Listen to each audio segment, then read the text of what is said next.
10-minute stories. Imagination. Having dined upon a beefsteak and a pint of bitter, Jones went home to work.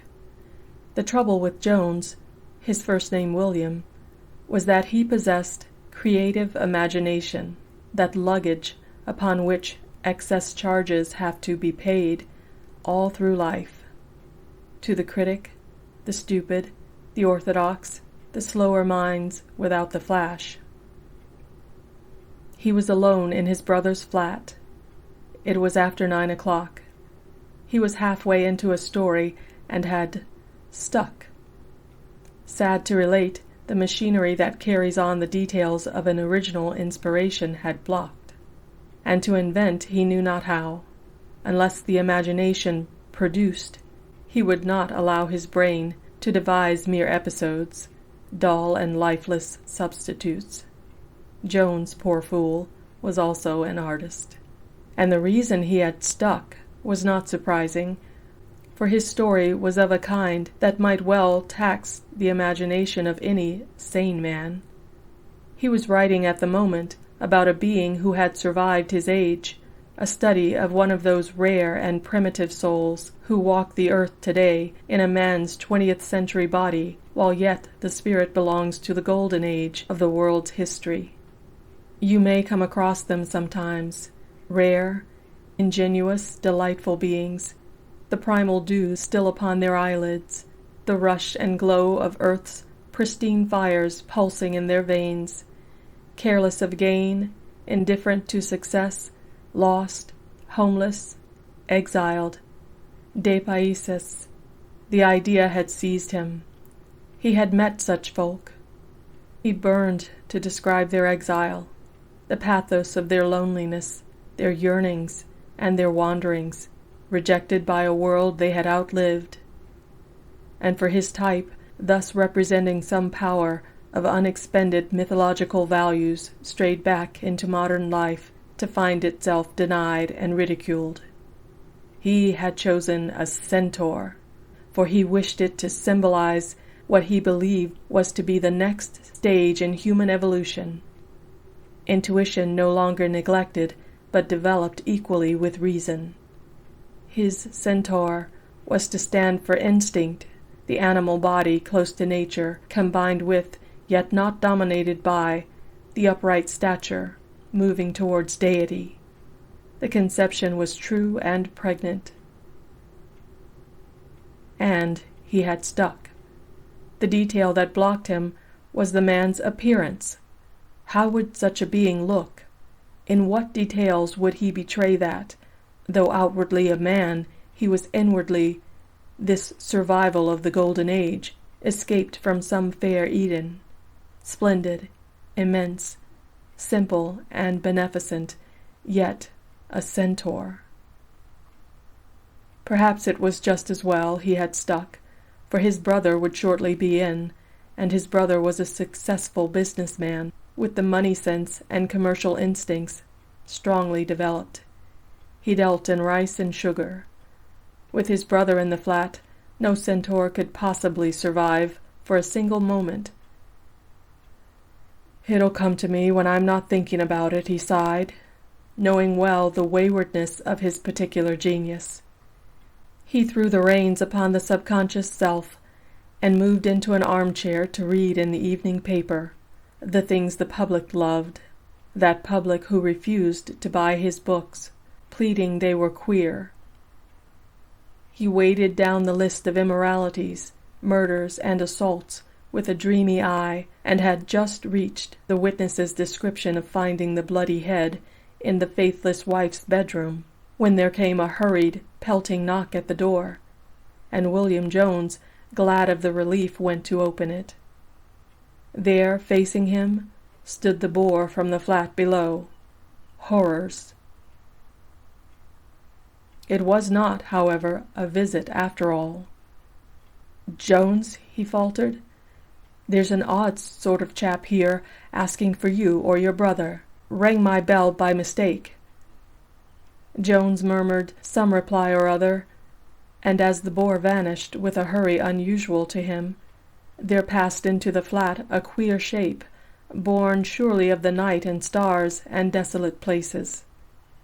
He seemed in some undefinable way bent, hump-backed, very large.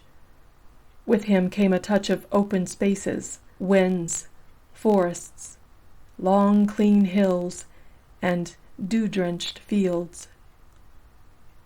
"Come in, please," said Jones, instantly aware that the man was not for his brother. "You have something to, He was going to use the word ask, then changed it instinctively. "Say to me, haven't you?" The man was ragged, poor, outcast. Clearly it was a begging episode, and yet he trembled violently, while in his veins ran fire. The caller refused a seat, but moved over to the curtains by the window, drawing them slightly aside so that he could see out. And the window was high above old smoky London, open. It felt cold. Jones bent down, always keeping his caller in view, and lit the gas stove. "You wish to see me," he said, rising again to an upright position. Then he added, more hurriedly, stepping back a little towards the rack where the walking sticks were, "Please let me know what I can do for you." Bearded, unkempt, with massive shoulders, a huge neck, the caller stood a moment and stared.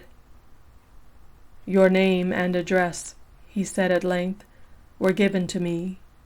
He hesitated a moment and then added, "You know by whom."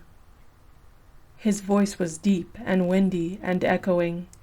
It made the stretched chords of the upright piano ring against the wall. "He told me to call," the man concluded. Yes, of course," Jones stammered, forgetting for a moment who or where he was. "Let me see. Where are you?" The word did not want to come out. "Staying." The caller made an awful and curious movement. It seemed so much bigger than his body. "In what way can I be of assistance?" Jones hardly knew what he said. The other volunteered so little. He was frightened. Then, before the man could answer, he caught a dreadful glimpse, as of something behind the outline. It moved. Was it a shadow that thus extended his form?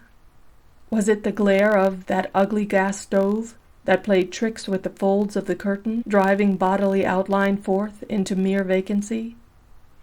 For the figure of his strange caller seemed to carry with it the idea of projections, extensions, growths, in themselves not monstrous, fine and comely, rather, yet awful. The man left the window and moved towards him. It was a movement both swift and enormous. It was instantaneous. "Who are you really?" asked Jones, his breath catching, while he went pluckily out to meet him, irresistibly drawn. "And what is it you really want of me?" He went very close to the shrouded form, caught the keen air from the open window behind, sniffed a wind that was not London's stale and weary wind, then stopped abruptly, frozen with terror and delight. The man facing him was splendid and terrific, exhaling something that overwhelmed.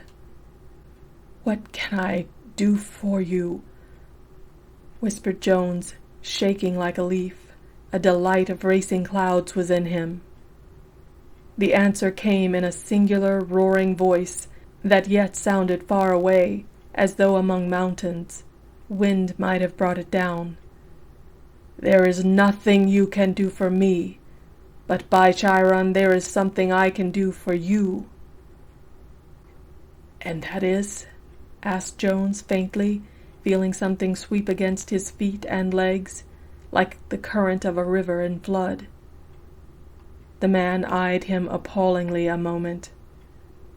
"Let you see me," he roared, while his voice set the piano singing again, and his outline seemed to swim over the chairs and tables like a fluid mass. "Show myself to you."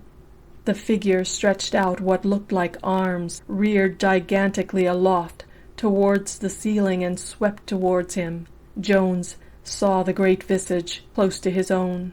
He smelt the odor of caves, riverbeds, hillsides, space. In another second he would have been lost. His brother made a great rattling as he opened the door. The atmosphere of rice and sugar and office desks came in with him. "Why, Billy, old man, you look as if you've seen a ghost. You're white." William Jones mopped his forehead. "I've been working rather hard," he answered. "Feel tired. Fact is, I got stuck in a story for a bit." "Too bad. Got it straightened out at last, I hope?" "Yes, thanks. It came to me in the end." The other looked at him. "Good," he said shortly. "Rum thing, imagination, isn't it?"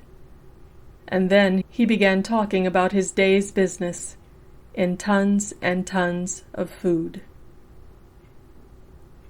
End of Imagination by Algernon Blackwood.